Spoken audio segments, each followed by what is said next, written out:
জাতীয় সংসদ নির্বাচনে বিদ্রোহী প্রার্থীদের উপস্থিতি বিএনপিতে বাড়তি অস্বস্তি তৈরি করেছে।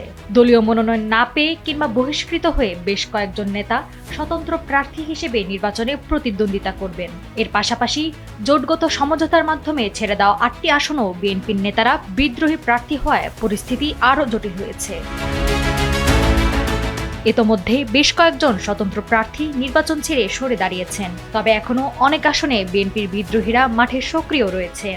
রাজনৈতিক পর্যবেক্ষকদের মতে এসব আসনে বিএনপি ও তাদের জোটের প্রার্থীরা শক্ত চ্যালেঞ্জের মুখে পড়তে পারেন।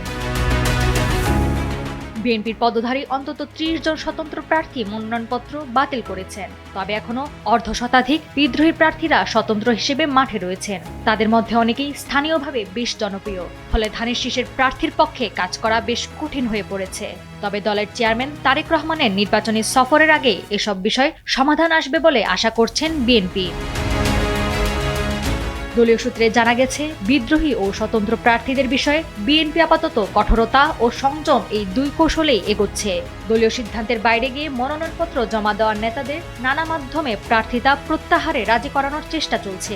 এতে কাজ না হলে সাংগঠনিক ব্যবস্থা নেওয়ারও প্রস্তুতি রয়েছে।